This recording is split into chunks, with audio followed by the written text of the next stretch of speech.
this chicken from Bonchon. It's ready to cook, but it doesn't come with the breading. So I think it's been brined. I can't confirm, but for anything, it's been pre-washed prior to this, and then I've added some salt, about half a teaspoon, to about a kilo worth of chicken.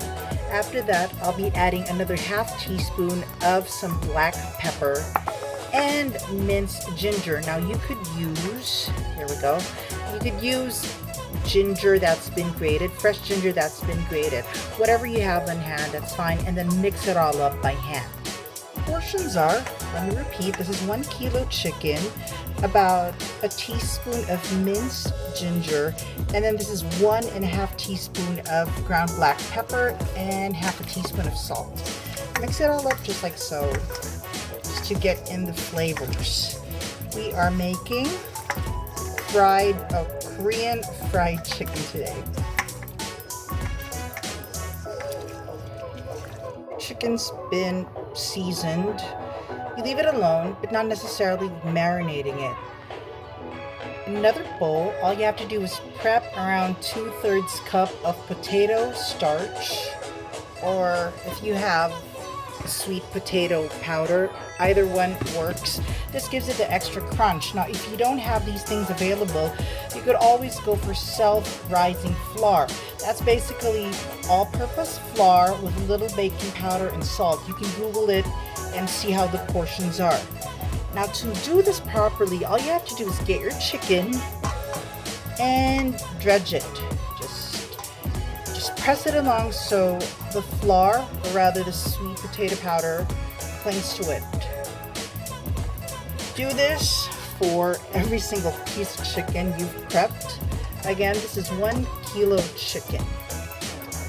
There we go.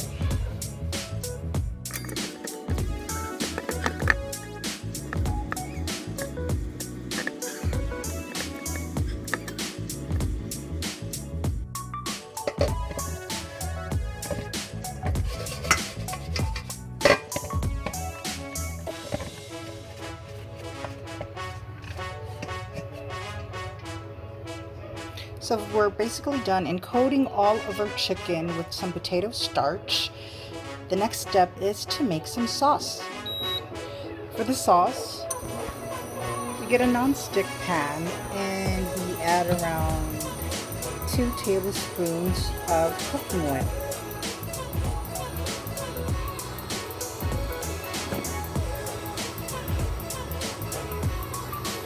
Now when this is all done, add your minced garlic. Actually, we're making sauce, so you don't really have to wait for everything to be hot. And then we add some dried red chili pepper. The only ones I have are pimienta de cayenne entera or whole cayenne peppers, so that'll have to do. There we go.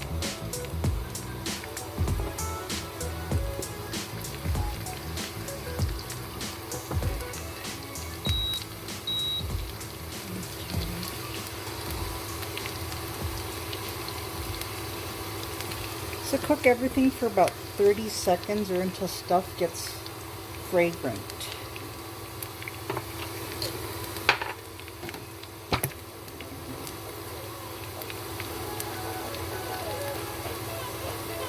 This looks nice, so I'll be adding around 1/4 cup of soy sauce.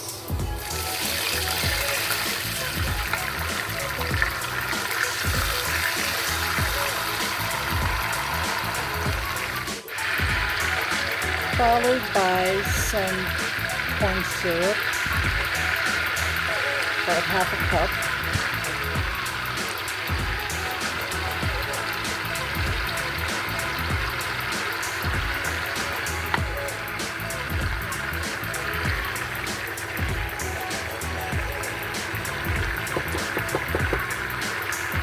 Then around a tablespoon of vinegar. You can use white vinegar. In this case, I have a little bit of some Japanese vinegar, which is a little bit stronger than white vinegar, so yeah.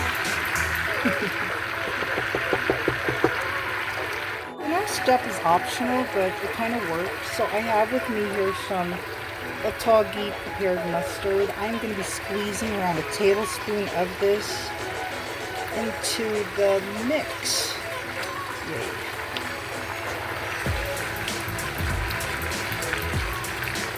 It's going to add a different kind of tang and heat to the sauce, not just that vinegary taste.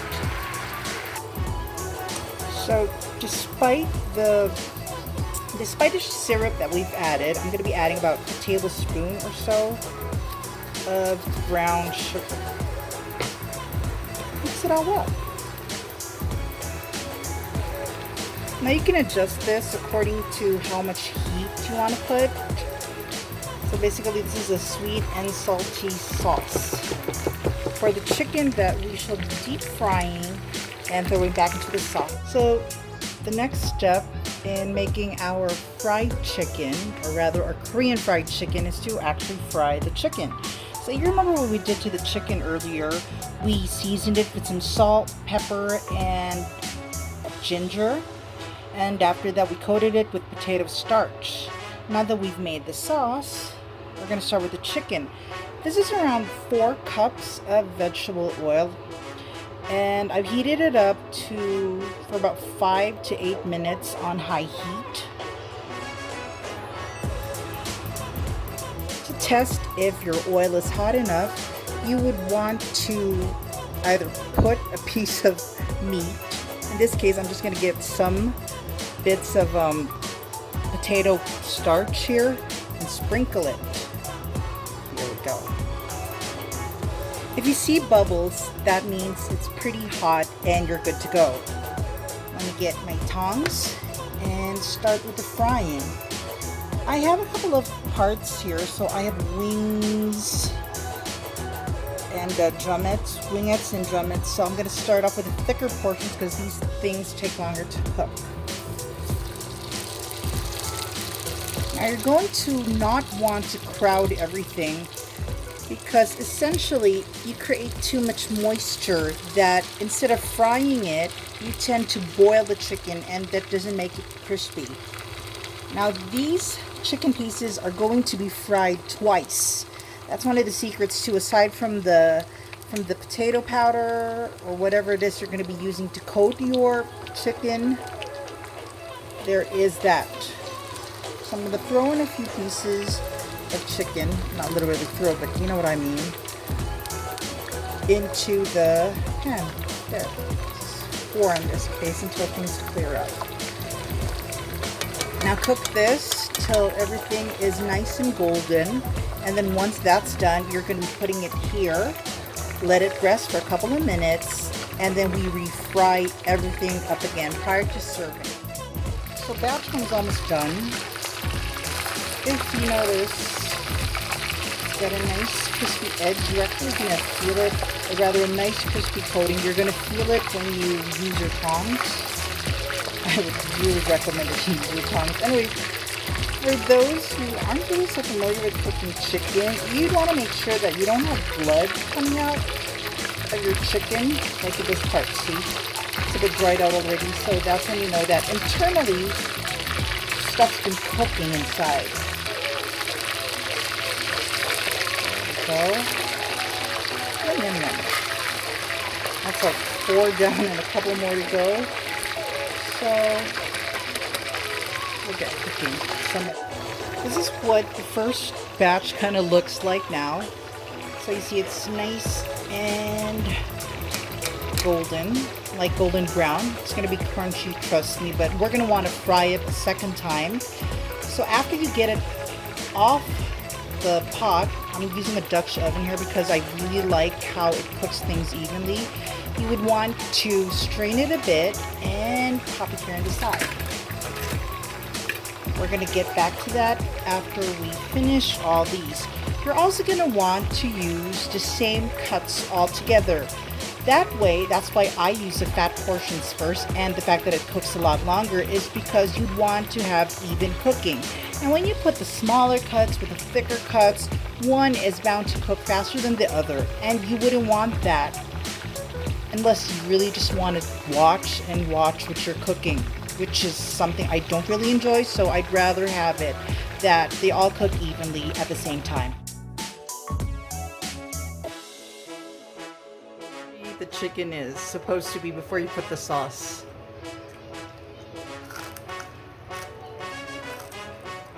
Yep. Crunchy enough for you? Mm. And we're just going to toss it back in the oil a few minutes. We're going to let it rest for about 10 minutes or so. And then refry it. We're going to reheat the sauce till it bubbles a bit, and then put the chicken in the sauce. So this is how we're going to be putting together our Korean fried chicken. Let me turn on the stove first. This is the sauce that we had made earlier. It's got brown sugar, corn syrup, soy, dried chilies, that's a whole dried cayenne, and some vinegar and mustard. We're going to start mixing this again, incorporate everything. The oils have separated already from the syrup. It's not necessarily a bad thing. I think it's easier to coat things when there's oil. So I've separated the chicken into 2 batches, the drumstick and the wingettes. Okay, I'll be adding the wingettes first. Yum yum. It's gotta be. It's gotta be golden brown. Right here. Mix it all up. Try to incorporate everything in using your spoon. Gosh. Lower the heat up or down a bit. Okay, so that's some of the sauce. If it's not enough, you could always make more. But the way I see it, yeah. Some people actually put this in a Tupperware and start shaking it so it's evenly coated, but okay, there. So this batch done, I'm gonna get me some.